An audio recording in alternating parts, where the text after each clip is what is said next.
exposure might be a little bright for you guys to see the view. So I'm in a bit of a shadow here. Hold on, let me see if I can fix that up, maybe. So the whole idea is to share the view of the world, right? If I can do it while it's running. How's that help? Maybe? Well, you kind of see the view, right? Yeah, I can see that in the viewfinder. Top of the world. Top of the world, north central of British Columbia. Oh, there we go.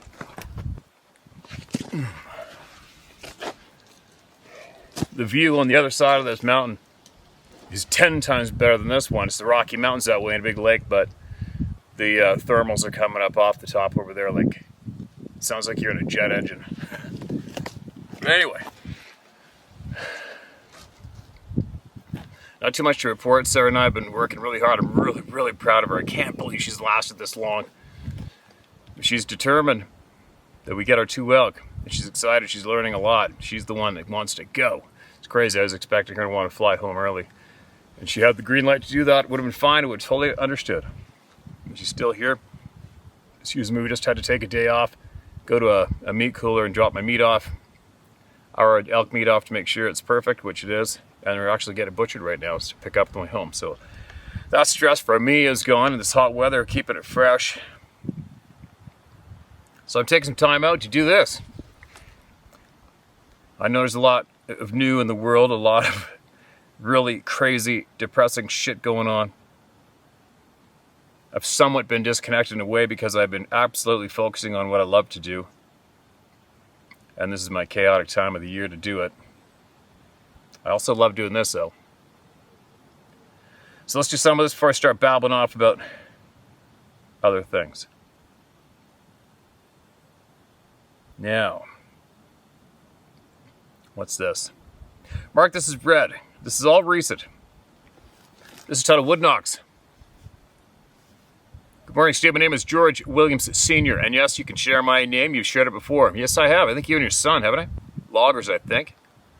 I had to laugh when you posted a screenshot of the witness seeing a Sasquatch making vocal wood knock sounds, simply because I've been telling my wife for years now that I think they make that sound by clicking their tongue off the roof of their mouth. Being a timber faller, I've never seen any forensic evidence that anything beats on a tree, except me and fellow fallers, LOL. You would think that if something was pounding on trees with any significant force, it would leave marks. I've never observed marks of the nature, and I've never heard anyone ever bring it up. A lot of bear scratches, antler rubs, woodpeck scars, and beaver bites, but no impact marks. Bark pops or thumping sticks are never found. So that's pretty much my thoughts on that part of the puzzle. There's an indigenous tribe who uses mouth sounds, clicks, pops, and whistles in their language, so it's probably a Sasquatch thing as well. Nothing new under the sun, yeah? Have a great day, George. Yeah, you never know, man. You never know. Actually, we just found I just found some sticks stacked up in the timber. And I took a picture. I did it this morning. You just made me remember that. Of seeing random things in the woods, right? Also got a cool wolf video. But check this out. I don't really give a shit about tree stacks and everything, but something or somebody did this in remote timber. Didn't make sense. Can you see that? I wonder. Is it focusing? Kind of weird, right? Not that I give a shit. But it was definitely not. You know as well as I do, especially loggers. That didn't fall that way. It's not even possible. Then it's in timber. Anyway, whatever. It is what it is. But yeah, I don't know, man. I mean, we've seen the trees upside down. That's definitely some weird evidence of what goes on in the woods that isn't normal. But I do believe myself that they're making it with their mouth. Agreed. Or, well, not with I don't think they're making it by hitting wood on wood myself either. I think they are doing it. Not that it's a big mystery for me. I don't have that much concern about how they make a knocking sound. I got a lot bigger questions. Oops, this is for Steve only. All right. I'll pass on that for now.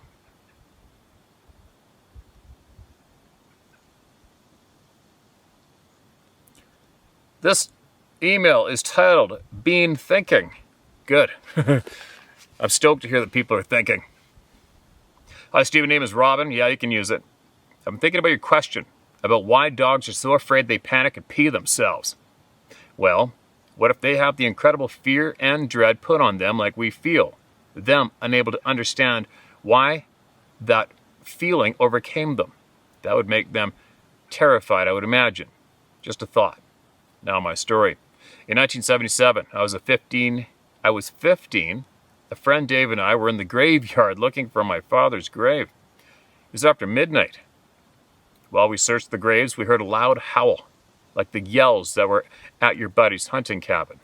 We booked it to the car. Not afraid as such, just concerned. Also, about 12 years ago in Prince George, I had a reddish-orange orb float down my staircase and out the front door. Again after midnight. Weird. Well, that's it. Not super frightening, but the truth nonetheless. Thanks ever so much, Steve, for doing this. It helps so many people. And in the 5 years I've been watching, I have learned so damn much. It's incredible. Thanks again. God bless you and Sarah. Both you are super. Here are the Feed the Children Fund, which I'm a member, and you with the site. It takes a lot of time and energy, not to mention dedication from you. Thanks, Robin McNeil. Appreciate the kind words, man, and the note. Appreciate it. The orb thing, we've had one in our house too. It's funny, the kids being, Sarah's filtering through moms right now, actually just the other day. It's amazing how many people are in the world who aren't trying. I won't start going on about it. It's just there's a lot of people on there that she has to filter through before giving literally $1,000 worth of healthy food and items for children, for babies. And how many people are on there just looking for a handout because they feel like it. It's kind of sad. I'll bite my lip. We just had a little bit of a go yesterday with one. And then she started posting anonymously, trying to take advantage. But Sarah's on it. Believe me, nobody that does not need and deserve gets the food that your subscription money purchases. Now, this next email is titled Deal's a Deal, and then there were 7. Hi, Steve. A few days ago, you mentioned your experience with snapping trees and grouse sounds. Well, earlier this summer, 2024, I had a similar experience. Over the course of 2 days, I was hearing trees break 100 and 150 yards to the west and northwest of me. It was typical late July, early August weather, clear, warm, and near windless conditions. And keep in mind that I live in the Cascades of Washington. No further location will be provided because of dickheads. Suffice it to say that I have no other choice but to live up here.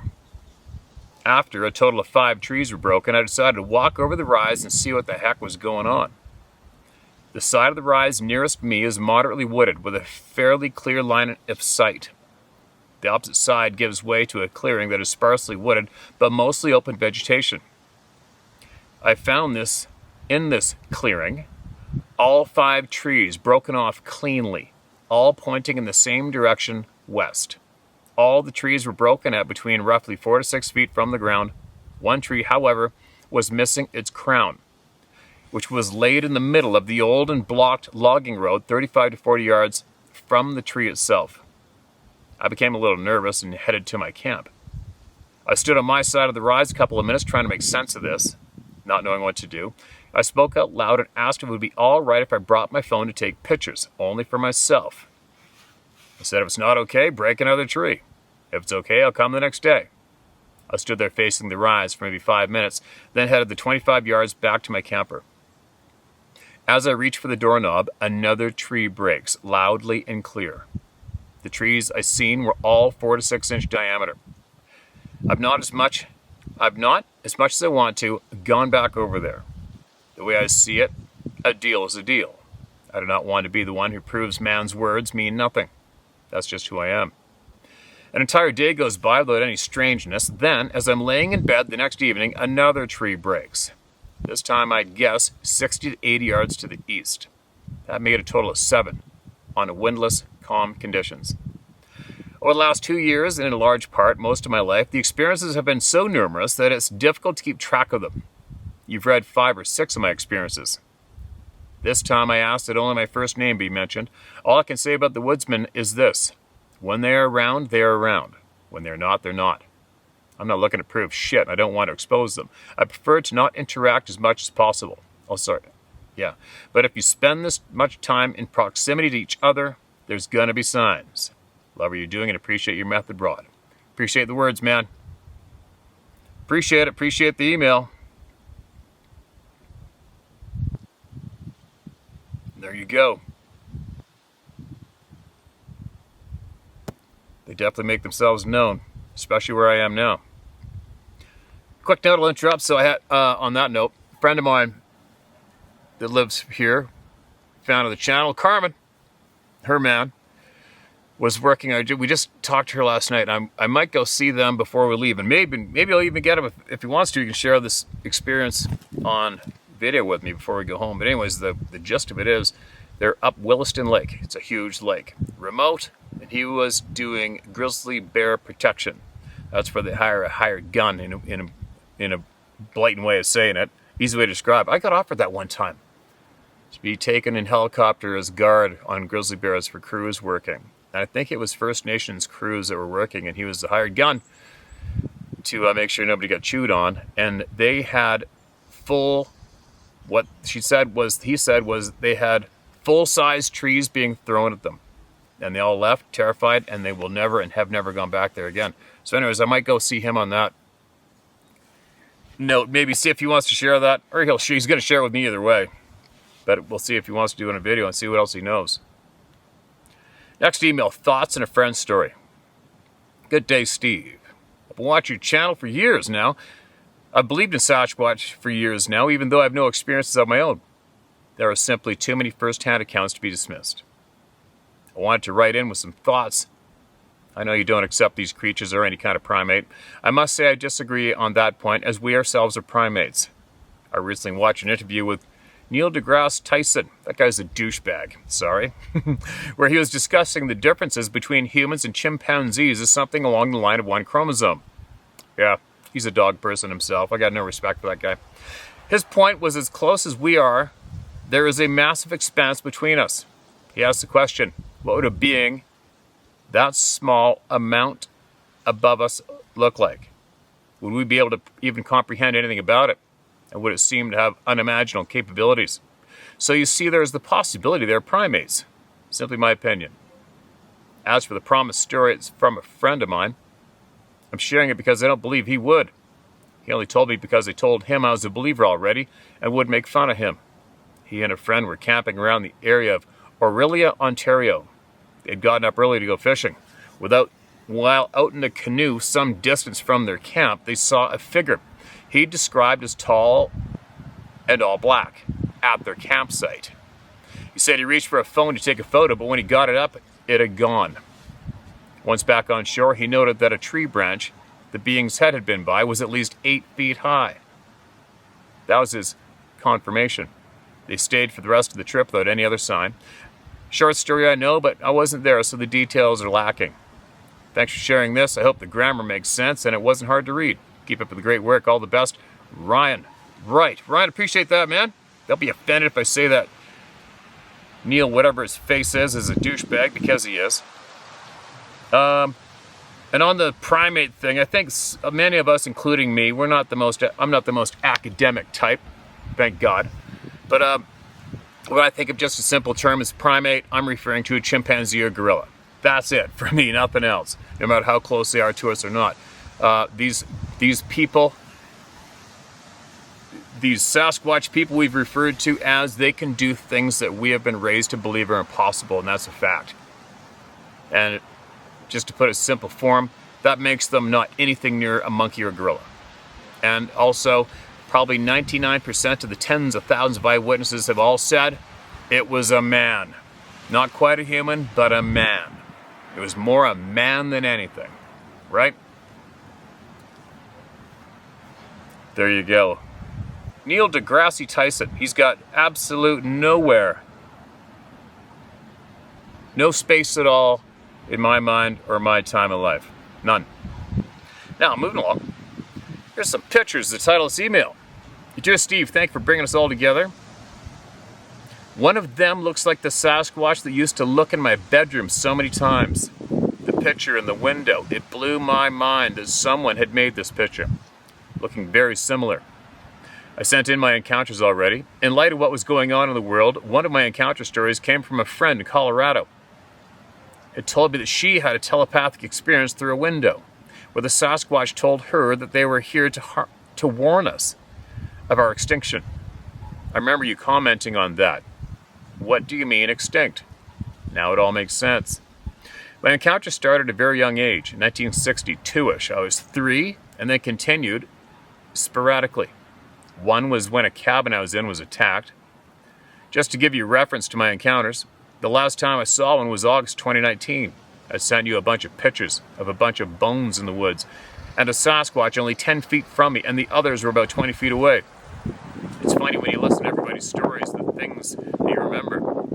Like I lived on this estate at one time, and an old owl used to hoot at me every day or night. I remember saying to my grandchildren, "That's an owl over there hooting at me." I never saw the owl. It was a pretty magical place. Deer used to stand right there when I got out of my car and didn't try to run away. They know your heart, as do our tall visitors. So the first picture here is one that looks like the one that used to look in my window. The second one is a stark reminder. The third and fourth ones were people's creations of what they saw. Must be hard to wear a muzzle on YouTube. I look forward to your coming back to Rumble. There you can speak your mind. God bless you and Sarah and your family. Kate G. All right, Kate G, here's the one that you said looks similar to what looked in your window. I hope you guys can see this way. I think you can see that, can you? Sure looks like a lot like King Kong, doesn't it? The exposure on the camera set a little low. You see that?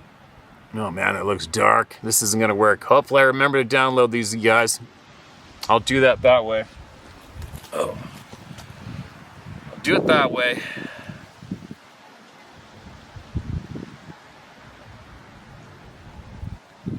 Alright. This next one is titled Sabe in the Photo. Hey Steve, I saw this in one of your videos. I took a picture of the screen. Not sure if you've seen this in your video. He's in the upper right hand portion of the picture. When I blew it up, it became much more clear. My name is Jason from New York. I have some experiences. I'll write to you. Thank you, Steve, for all that you do. I've known about these since I was little. Let me know if you had seen this already. All the best, Jason. Cisneros. Cisneros? Sorry if I butchered your last name, Jason. Appreciate the share. I don't know anything about it, but it looks kind of creepy. Nothing new for me. I don't know if that's one or not, but looks suspect. You know as well as I do, they're there when I'm there. And the video, so the name of my video that he took the screenshot from is called It Raised the Camper Up, I Was 4 feet away. And that was on the Roundtable of Knowledge YouTube channel, and that was 1 year ago. And here's the screenshot. It's bright enough, I'm sure you'll see it, but I guess I'll probably load it up, I don't know, whatever. There's a screenshot of the video. And here's the zoom in of what he caught in my video.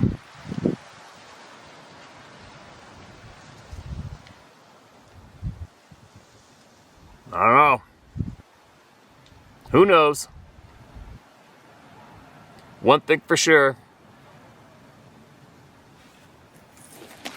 They're very real, and they're around me more often than we know. Or possibly more often than I acknowledge. It's this one. This is titled Not a Regular Morning. Hello, Steve. I know you're a very busy man. My encounter was not spectacular or very eventful. Doesn't matter.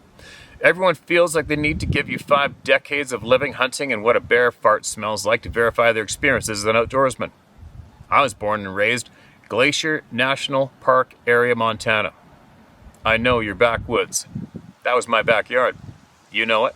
I know it as far as you go. My awakening occurred in Lake Stevens, Washington. The awakening was at 4:30 a.m., February 1999, leaving for work. I walked out of my house to warm up my Mustang as usual. There was no weird quiet.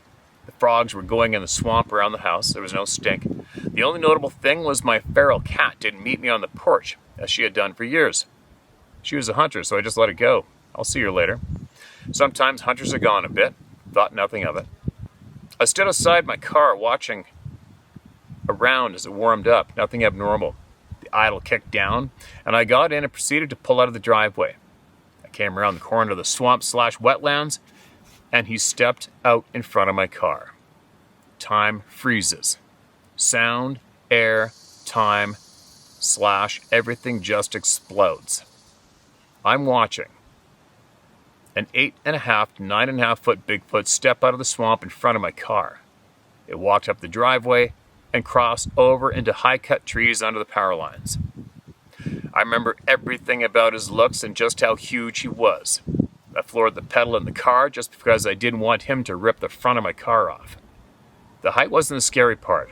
The size, the muscles, the way and speed he moved was off the charts.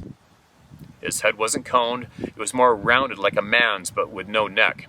All pectoral muscle. He was all muscle. His shoulders, his back, his glutes, his legs, everything was muscle. Terrifying muscle. He was reddish-brown hair, kind of matted but shiny. When he looked back over his shoulder at me, there was no malice. He wasn't afraid. He just got caught and wanted to move along. I know this because of where he was in the swamp. He was caught between my house and a horseshoe driveway and the swamp. He was cornered. He didn't want to hurt me because he told me my feral cat was okay. That's the part that is hard to grapple with. I called for her and a voice outside my head, but inside my head said she was okay. She caught a rabbit, she'll be there. When I got home, she had a rabbit. There is more. When I saw him, I could hear him telling me not to tell about him. I didn't say anything at work that day. I checked the driveway for tracks, but swamp and grave don't leave much. To this day, everywhere I drive, I watch in the woods. When I camp, I always speak out loud my intentions and let them know it's okay to come around me. I also ask that they be kind to anyone with me. I don't believe they mean harm, but I always carry enough that it will hurt if they hurt my family or friends. Do you think I can kill them? Do I think I can kill them? No. Unless you're the most steady headshot in the world, you will still miss. He is very fast. Not much for the round table of knowledge, but thank you, Steve. Dale D. Wilson, Columbia Falls, Montana. I either read this on my own or I read it here. Either way, who cares if I've read it again? But I appreciate that a lot. Whoa, here comes the wind. I might have to cut it short. The thermals are going to start ripping by the camera, and then you're not going to hear any of these people.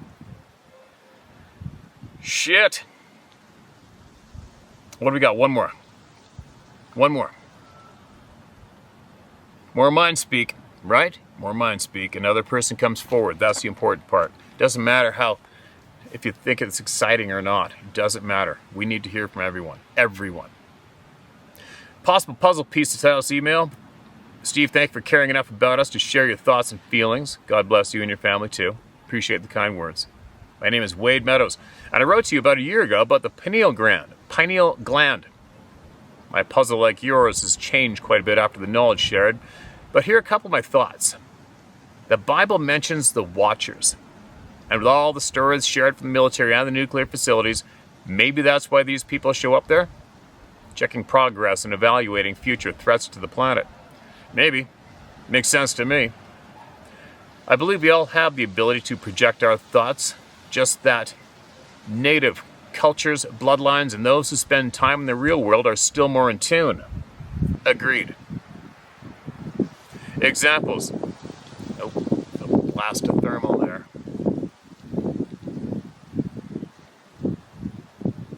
Hope that's not killing the... Oh yeah, I can see it on the viewfinder. A little much wind.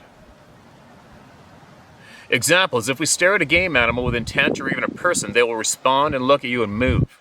Maybe that's why our pets respond to our requests without understanding the words. I saw this raptor in the pine tree in front of my front window. I saw it briefly the day before and I wanted to identify it.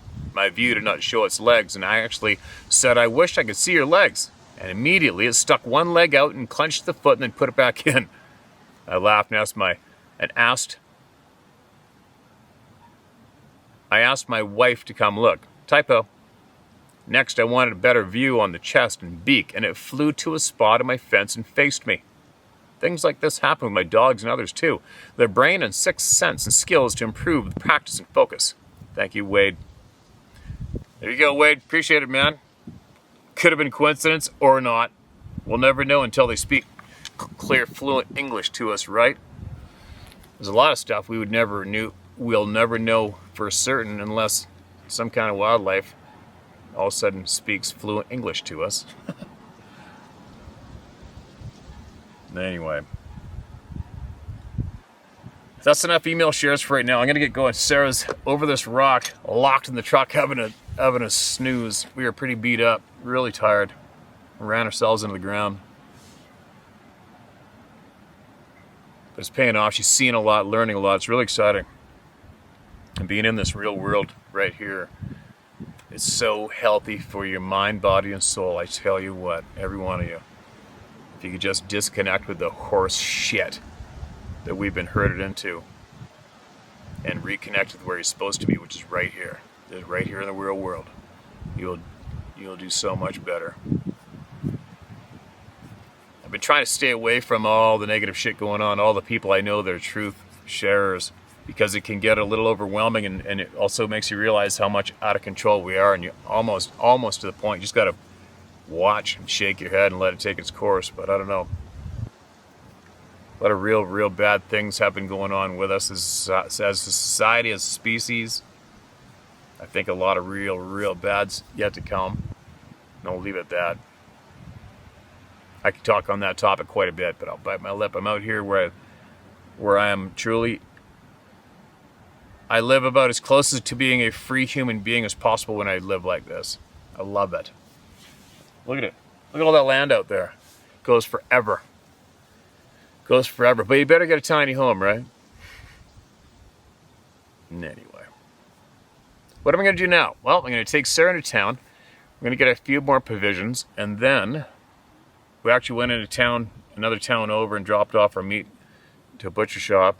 And it's getting butchered and frozen. So that stress for me is gone. And then we got to hit a real shower and tub and bed last night. And then we went to another spot this morning, hiked in, placed all my cameras in there for my deer hunting this November. Now we're going to get more groceries and head back into the woods to our other camp. And tonight we're going to go to a watering hole I found in the big timber. Check a trail camera I left there, see if a bull has come back. There's a nice bull that hit it about 3 nights ago. But there's so many bears, it's ridiculous. So Sarah's all eyeballs. Once we sit down, she thinks the bear's going to come and jump and get us. But it's not a bad way to think that way, right? Because it keeps you alive and alert. And we'll see what's there. And then tomorrow morning, we do a great big hike in the deep, dark jungle to look for a great big bull that is in there. And we'll see what happens. A few more days anyway, then we're going to head home. And then I'm going to get into... As soon as we home, I have a few weeks of focusing on this and all the people, and people that I want to come and speak with me on this camera and share what we know with you. That will be my focus next. It's been a long stretch. I think I was possibly going to the doctor. Yesterday would have been deemed clinically exhausted. I don't know how many days, 4 o'clock in the morning, fished all frickin' day, and I literally had one night's sleep after all that fishing. One night's sleep at home, got up early and left. Drove for 2 days and now straight into this. We've been getting up at 3:30 in the morning to get and hike to quad and then hike into the woods in the dark and sit and listen for elk because it's so hot out, and to beat other possible hunters. So we're getting pretty beat up, but it's worth it. And we're getting healthier from it. A little tired. I'm babbling like a doorknob, but anyway, there you go. Yeah, the subscription, if you do want to subscribe, that just all goes directly into feeding hungry kids. I don't even know how many kids we've fed. Haven't a clue. Over a couple hundred anyway. Anyway, any links to Sarah's store is still there. She'll be shipping in a few days as soon as you get back. That's in the description below. And I think the backup channel, in case I get spanked for opening up my mouth here on bad topics, The Roundtable of Knowledge backup channel link is below. And make sure you get your true, honest knowledge, your experiences. Get them in. Share my story, howtohunt.com. Get them heard. All right? You count. Every single freaking person counts. You count. Here. Anyways, I'm babbling. I'm out of here. I'm going to try to be back tomorrow, hopefully with a new elk to show you. Hope everybody's safe and doing what you love to do, no matter what.